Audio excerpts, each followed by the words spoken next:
The Property Pod. Welcome to The Property Pod with Moneyweb. The property sector is an ever-changing sector. And in this podcast series, your host, Suren Naidu, chats to movers and shakers in the property industry.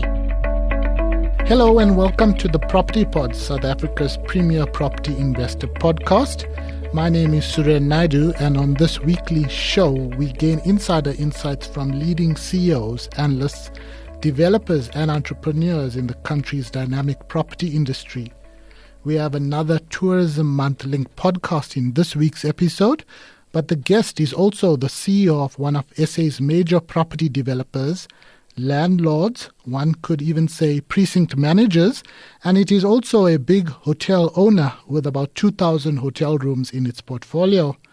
It is the Cape Town-based Amdek Group, which is a private company with James Wilson as its CEO. He shares his insights on the group, its major developments, and the property and tourism industries. Welcome to the Property Pod, James Wilson. How's the weather down in booming Cape Town? Hello, Suren. Thanks very much for having me back on Moneyweb again. It's been a while since I've been on a podcast with you. But the weather today is particularly miserable, but we've had some great weather in Cape Town recently, so I can't complain. Well, I'm sure summer's going to be a hit season, so let's look forward to that. James, thank you for the opportunity. I know you probably been interviewed by our radio shows before, but on the Property Pod, it's actually your first time. Amdek Group may not be listed on the JSE, but as I mentioned earlier, it's a major player in the property space in South Africa with some landmark developments and iconic precincts. Your most high-profile development on the go currently is Harbour in Cape Town's foreshore. Let's kick off with that. Perhaps you want to share a little bit of where things stand currently, how much has been invested, because it's a massive project as you enter the Cape Town CBD. Indeed. So Harbour Arch, upon completion, will be made up of 6 towers. And we anticipate the total capital value of the 6 towers to be in the region of 15 billion rand. It will make Harbour Arch the largest single investment into the Cape Town CBD and create an alternate part of the city for Cape Townians to live, work and play, alternate being to perhaps the V&A waterfront, which is our prominent real estate asset in Cape Town. But we're very excited about Harbour Arch. We've completed Tower 1 and occupation took place in May of 2023. We completed 560 apartments in Tower 1. We also have a restaurant podium and a ground floor retail. And of those 560 apartments, what really makes us very excited is the fact that we incorporated 82 affordable apartments, which are retained by the Amdek Group on a rental basis. And we rent those out to people from previously disadvantaged groups, people who work in the city. And we're very excited about that particular initiative and hope that it might become something of the future for other developers in South Africa. Thanks for that, James. It is quite a topical issue, affordable housing and housing in general, not just in Cape Town, but across the country. But you have some big proponents about creating more affordable housing. So it's interesting to hear about that component. Just on the overall development, when is it expected to fully be complete? And how has demand been? As I mentioned, Cape Town is booming with a number of property developments on the go at the moment, all, I assume, competing, as it were, for investors' money. Indeed, Cape Town has become a really popular city. It always was. Perhaps COVID has helped to make Cape Town even more popular, with more and more international tourists coming into the city and more airlines servicing the city. So yeah, we are very fortunate that we have a well-run city, a well-run province, and it's a great place for real estate developers such as the Amdek Group to invest into projects. And yes, the CBD has become competitive, and I think that's great for the city. And as an investor into Cape Town and a resident of Cape Town, I'm very excited about the wonderful investment that both the Amdek Group and other developers are participating in the city. We're never overly concerned about competition because we want our products to stand on their own 2 feet and to deliver something unique to our investors. So we really focus on what we can do and how we can create a unique selling proposition for our investors and our homeowners. And at Harbour Arch, we're trying to do that. We've already invested 2.5 billion rand in the first tower. We're excited at the prospect of our second tower, which we hope to start construction on early next year. And that will be a 5-star Marriott hotel of approximately 400 hotel rooms and approximately 100 associated apartments, which will be linked to the hotel, which I think will be something quite exciting for investors. They can buy one of those apartments, link it to the hotel, so when they're not using the apartment, they can generate a reasonable income out of the apartment, but have the benefits of using all the facilities within the hotel, within a 5-star hotel. And of course, as you know, Marriott are big partners of the Amdek Group in South Africa, and they're the largest hotel group in the world. So we're always very proud to put up a new Marriott branded hotel, and delighted to be able to do that in the Cape Town CBD. Thanks for mentioning that, especially with that Tourism Month link. You have a Marriott in your Melrose Arch development and another Marriott in the Cape Town waterfront section. It's not part of the VNA. So, yeah, it's quite exciting. You say 400 rooms. How important is that Marriott relationship? Because clearly you chosen Marriott to be your partner for your various developments across the country. Yeah, we have a wonderful relationship with the Marriott Group. Obviously, it's not exclusive. They're the single largest hotel operator in the world, and they have a big presence in South Africa when they took over the Protea Hotel Group some years ago. And at that point in time, we had 2 hotels which were operated by Protea. The relationship, of course, passed across to Marriott, and since then, we've had a wonderful relationship with Marriott. We now have 5 Marriott hotels completed and operating, and all running very efficiently. And in fact, with the real boom in tourism that's taking place in South Africa right now, they are among our very best performing assets, our hotels, which obviously is very encouraging for us. This new hotel that we intend to build in Cape Town, we think will be just as successful as the other hotels that we have. And the other thing that we love about hotels is they create massive employment for South Africans, which is a wonderful thing. You know, I think property developers, not only do we create employment during the construction phase of our developments, but we also create a lot of post-construction employment. And we would anticipate a hotel of that size to employ on a permanent basis somewhere in the region of 400 people. I mean, that's encouraging in a country where we have such high unemployment, the fact that we can do our little bit to try and create some more employment opportunities for people. And I think hospitality is a wonderful industry for young South Africans to go into and get on-the-job training from such a magnificent international company as Marriott. And that's one of the reasons why we love partnering with them. Thank you for that. Turning back to the broader Amdek Group, can you highlight some of the other major developments and development divisions in the group? People will be very familiar with Melrose Arch, but you also have a retirement estate developer known as Evergreen Lifestyle and other divisions. Just to give a nice, well-rounded perspective of the overall group for us, please. Yeah, sure. So the Amdek Group essentially has 5 main divisions that we focus on, and in no particular order. The first one is we're a big proponent of mixed-use developments, large-scale mixed-use developments, and Melrose Arch in Johannesburg is probably our finest example of our mixed-use schemes. It's won a number of international awards, and I'm sure people in Johannesburg will frequent it quite regularly because it's a very popular entertainment place. Coupled to that, we would have Harbour Arch in Cape Town, where we're trying to replicate the same style of place for entertainment and live, work and play that we've created in Johannesburg through Melrose Arch. We want to do the same thing for Cape Townians at Harbour Arch. And we have a number of other buildings that fall into that mixed-use category. For example, the Yacht Club, as you mentioned earlier, which is located in the Cape Town waterfront, immediately adjacent to the V&A. So yeah, we're big proponents of mixed-use developments. They're large in scale. They take many years to develop, between 10 and 15 years to develop out. Our second division is lifestyle security estates. which is a booming part of South African real estate industry, obviously catering to things such as good levels of security to avoid the crime that we sometimes experience in South Africa. And examples of those would be Val de Vie in the Paarl Franschhoek Valley, Pearl Valley, adjacent to Val de Vie, also in Franschhoek Paarl area. Somerset West, we have a development called Satari Country Estate with approximately 3,000 homes. It's about 50% developed.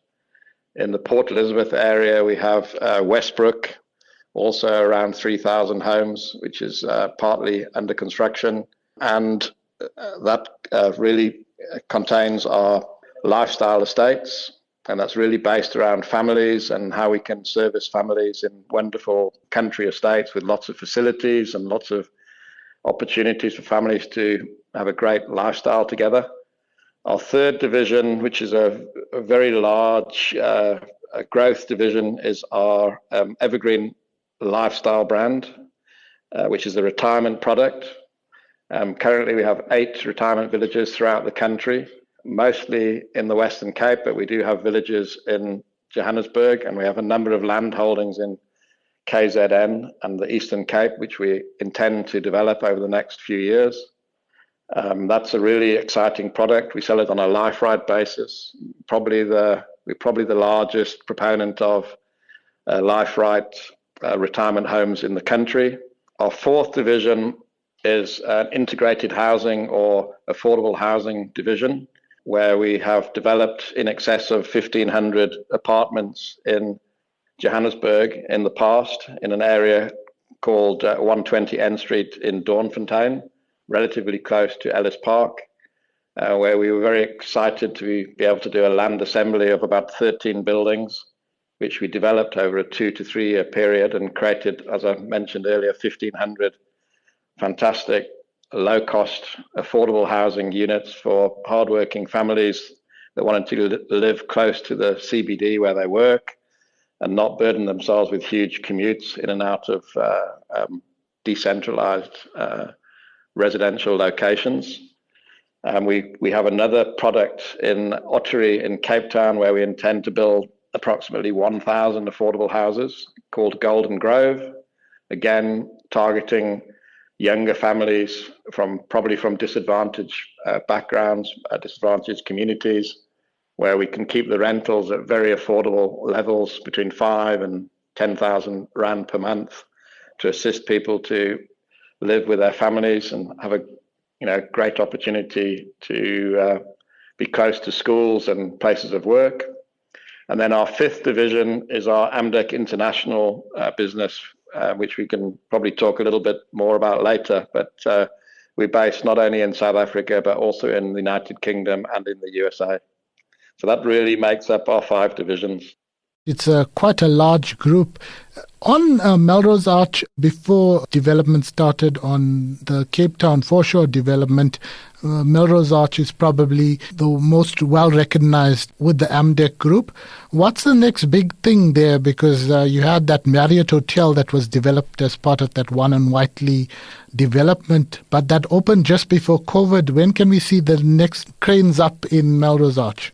Well, Melrose Arch is a magnificent development, and we're very proud to be the owners of that particular piece of real estate. It's really an iconic product and loved by many people in Johannesburg, and we hope that that will continue to be the case. And yes, as you point out, we haven't done much development since COVID, because COVID had a very negative effect on the real estate industry, in particular all public-facing products such as hotels and conference facilities and restaurants and coffee shops and those sort of businesses had to close down, as you are well aware, for protracted periods of time. And I'm proud to say that the Amdek Group was a particularly understanding landlord in that we helped all of our tenants wherever we possibly could, and we wrote off huge amounts of rental income that we were perfectly entitled to receive legally in order to support those restaurants. And we did so on the basis that each and every one of those businesses that benefited from rental relief from ourselves passed that rental relief on to their employees in some way or other to keep them fully employed during that very difficult COVID period. But to get back to your question, yes, we're very keen to get on with things in Melrose Arch. It's a little bit of a challenge, Johannesburg, at the moment, because there still remains some level of instability at local government level. And, all real estate developers, all we really want is certainty and stable environments in which to develop. So, yes, it's a bit of a challenge. We've got some fantastic new developments which are mostly built around residential and hospitality, hotels and additional restaurants and that sort of thing that we intend to build at Melrose Arch. They're all in our bottom drawer waiting to go. And all we're really waiting for is two things. We're looking for some movement on interest rates, which we hope to see this week and next week, both globally, hopefully with the US Federal Reserve leading the way with some interest rate reductions this week, and hopefully South Africa next week with some reductions, which will send some positivity to consumers. And then the other thing we're looking for really is just some stability at local government level at Joburg municipality, because we're a big user of those municipal services and we want to be investing in a geographical location where there is stability and where real estate developers can expect to get fair returns. So, yeah, we'd love to get on with more at Melrose Arch. We can probably double the infrastructure that we already have built at Melrose Arch. We're about 300,000 square meters of bulk as things stand. We can probably take that up to about 600,000 square meters, which will make it a really substantial landmark precinct. We'd love to be getting on with it. As I say, we're just waiting for two things. We're looking for interest rates to come down a little bit, which will give consumers more confidence, and we're looking for stability at local government level. James, the Amdec Group, where did it all begin? How did you get involved and to become so successful and such a big operator across South Africa and so many different areas of the property industry? Well, the Amdec Group started way back in 1989, so this is our 35th consecutive year in business. And it started when my father and my father's name is John Wilson, he's a civil engineer by profession, when we both got together and decided that it would be a good idea to participate and invest together into some small little residential projects that we had our eyes on in Cape Town's southern suburbs. And like all good businesses, we started off in a little garage that had been converted into an office adjoining to my father's house. And it's always great to, remember one's humble beginnings. And I think like most successful businesses, we focused on two real things, which is a lot of hard work and a lot of good fortune. And through that process, we've managed to build our business over 35 years. We're now very proud of some wonderful landmark projects, which we've already named in this podcast. There's no need for me to repeat them. We're also very fortunate to have in excess of 600 wonderful colleagues who work for us and are some of the top professionals in the real estate industry in the country. And as I say, to build a business, it takes a lot of hard work, and your fair share of good luck comes in handy too. But we've been very fortunate, and I sometimes have to pinch myself as to what we've managed to achieve together. And John and I are very proud of what we've achieved and what our colleagues have helped us to achieve. And of course, all the support that comes from suppliers and banks and investors over many years has helped us to get to where we are today. I see we're over 20 minutes, so just to end things off on the podcast, two questions in one. Maybe you just want to share briefly the group's international exposure. And then I mentioned it's a private group, but you're such a major player. Are you considering any form of JSE listing in the future? I know insiders were talking about a potential fund at one stage, but do you want to comment on that, James? Sure. So, Suren, let's start first very briefly on our international exposure. We have investments in the United Kingdom, 3 developments that we're busy with there at the moment. We've heavily invested in the southeastern states of the United States of America, where we're now on to our 9th project, mainly in the residential arena. In fact, this year we'll complete our 1,000th house in America, and we're very proud of what we're up to there. And both the UK and America have been successful for us. Notwithstanding that, we remain a proudly South African business, and the majority of our assets remain in South Africa, and that won't change materially over the next few years.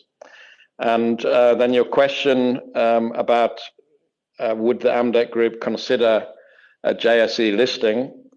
We have toyed with that idea in the past, as you correctly point out.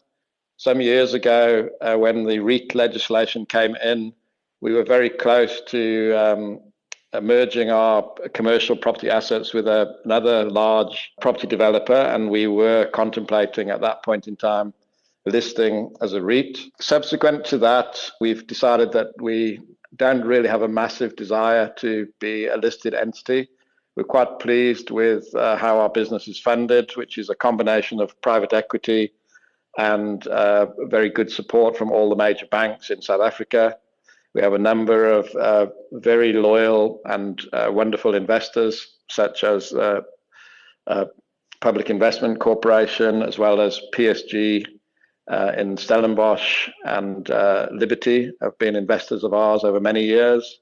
We're very proud of those relationships, and they've been very supportive. All three of those investors have been very supportive to us. So at this point in time, we have no desire to list our company on the JSE. And we're just going to continue as we have done over the last 35 years and see if we can put up more iconic precincts and buildings for South Africans to enjoy. And we hope we can keep doing that. James, thanks for that. I fully understand the property industry or the REIT sector seems to have turned the corner and is back on the up. But considering the huge discounts they're still trading at, I think it probably was a good decision not to list, or fortuitous as it were. James, thank you so much for your time on the podcast. That was James Wilson, the CEO of Amdek Group. Thanks for listening to the Moneyweb Property Pod with Suren Naidu. To listen to more episodes, go to moneyweb.co.za or the Moneyweb app and follow Moneyweb News for daily updates. Follow Suren on Twitter @Suren Naidu for more of his property industry content and other business stories. The Property Pod.